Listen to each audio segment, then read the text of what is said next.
This is Wuthering Waves, the new, upcoming open-world action gacha game being developed by Kuro Games, the same studio behind the not-so-open-world action gacha game Punishing Grey Raven. This title promises, quote, a story-rich, open-world game with a high degree of freedom, and as featured in many of their press releases, fast-paced action combat appears to be their main forte, bringing forth a number of characters, all with unique playstyles to combat challenging encounters that will test the player's skills with game mechanics like perfect dodges, parries, and so much more. Having already conducted some beta testing, the developers at Kuro Games have promised to continue improving the game, making known the feedback they had received.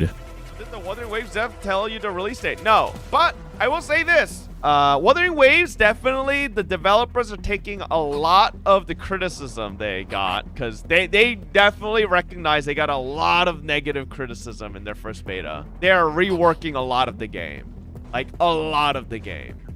And with the team slowly but surely marketing their game on the global scale, we can hope that Wuthering Waves release sometime within the next year. But none of that is important. Because who cares about marketing?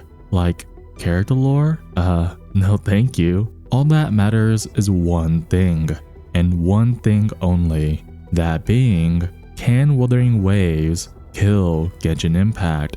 Because according to the internet, you can only like one game, and every other game is trash. To be killed or not to be killed? That is the question.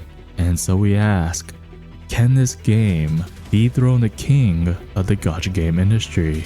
Can this game prove that it is the best open-world action gacha game out there?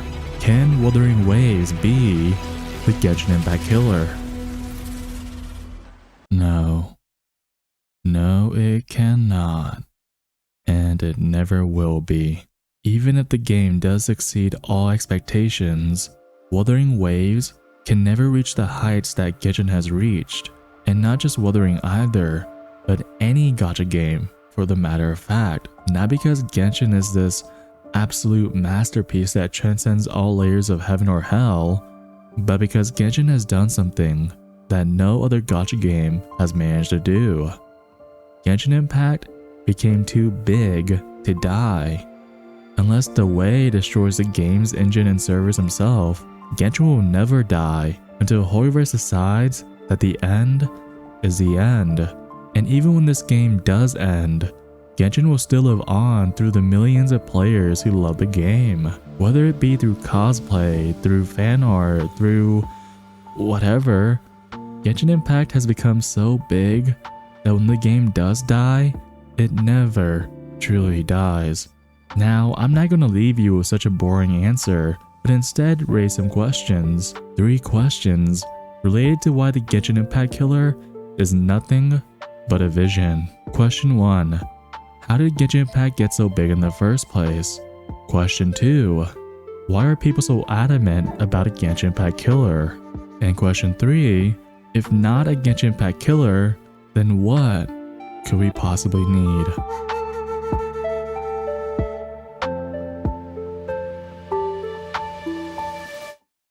Beginning with question 1, I think this should be obvious.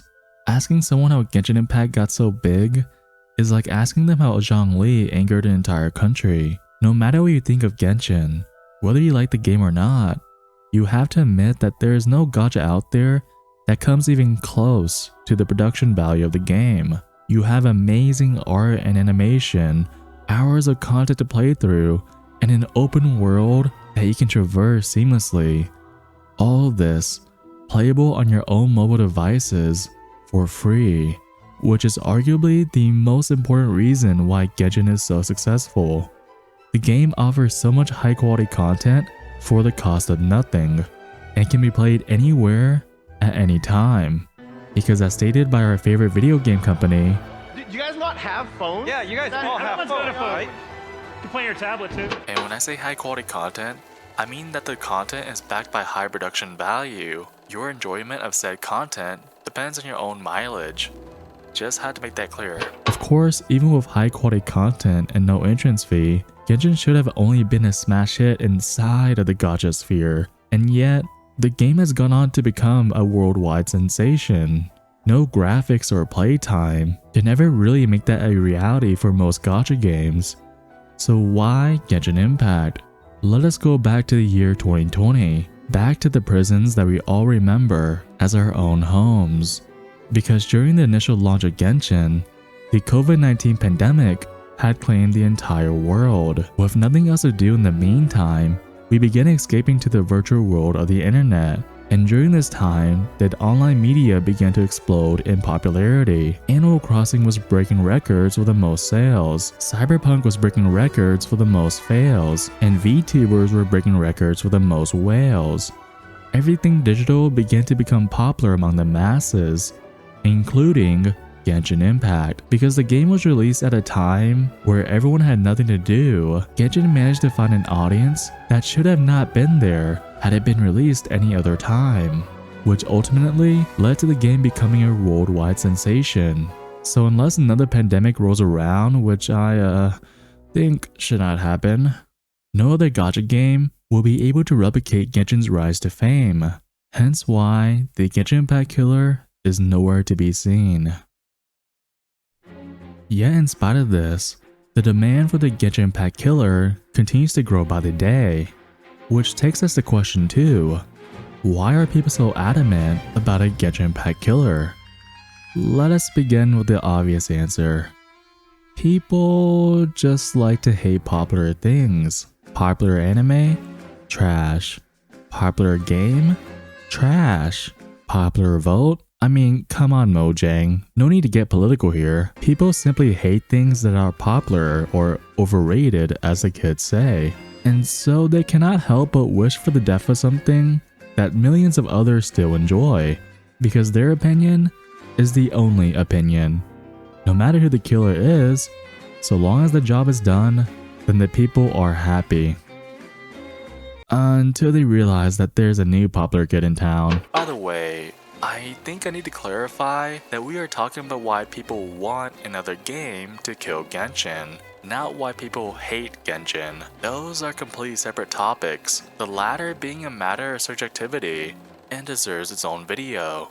A video that I will not make. Outside of simply wanting the popular game to die, I find that other reasons tend to tread the line of elitism. Because think about it, why would people outside the gacha circle care about whether or not Genshin dies? Maybe because they hate an ad or two, but they could care less about some random anime gacha game. You know who does care? Gacha gamers. And not just any gacha gamer either, because I highly doubt anyone who simply enjoys gacha games would be preaching to the choir about the death of Genshin. No, I think the people who demand a Genshin Impact Killer are most likely elitist, who believe they are above liking a game like Genshin. Or content creators who want to feed that same crowd through clickbait and such. Like, can you imagine using Genshin Impact Killer in your YouTube title so that you can farm engagement? Not me, ha ha ha ha ha, like and subscribe. But why do elitists care so much about Genshin dying?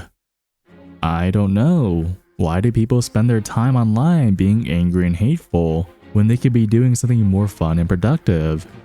The world will never know. What I do know is that generalizing an entire community is no good. So let me try and defend some of the more rational people who want a Genshin Impact Killer. That being the ex-Genshin players, otherwise known as people who got burnt out. They love Genshin Impact, been playing the game for some time now, maybe even spent some money here and there, but now they are getting burnt out on the game and want something new but familiar, which is completely reasonable. We have all gotten burnt out before, but to demand the death of Genshin, an entire IP with a cult following, is somewhat extreme.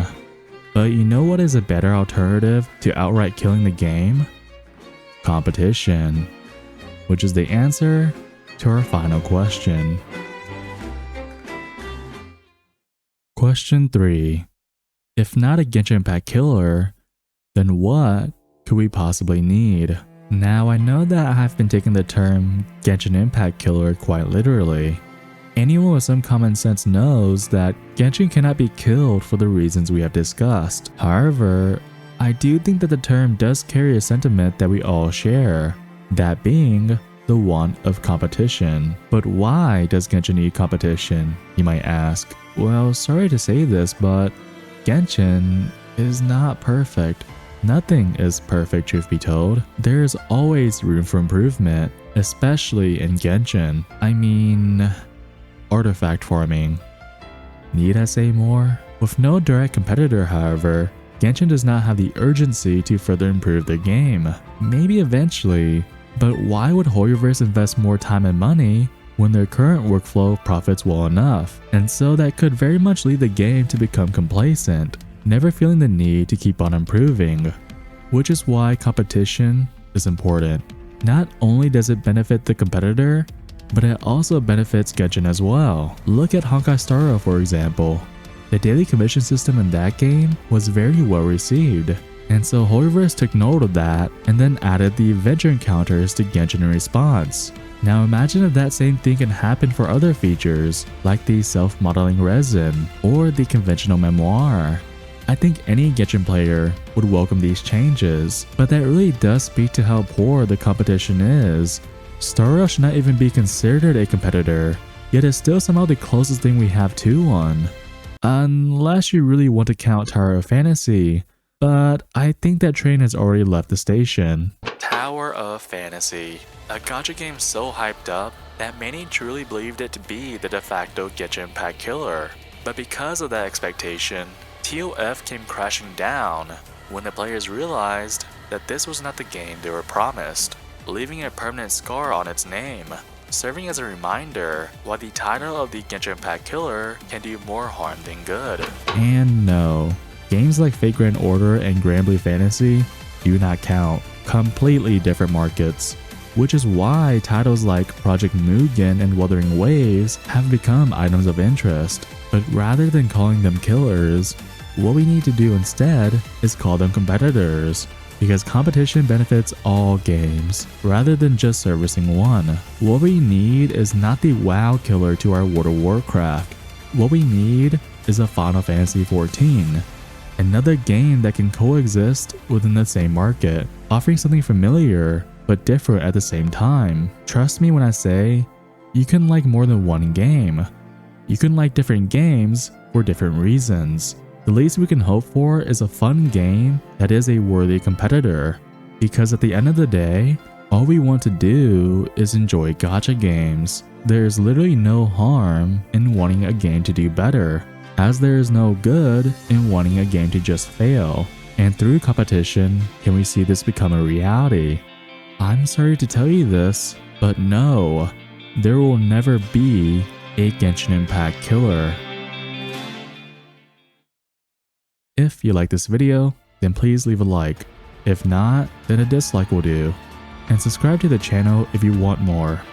Now go out there and play Punishing Grey Raven. Now!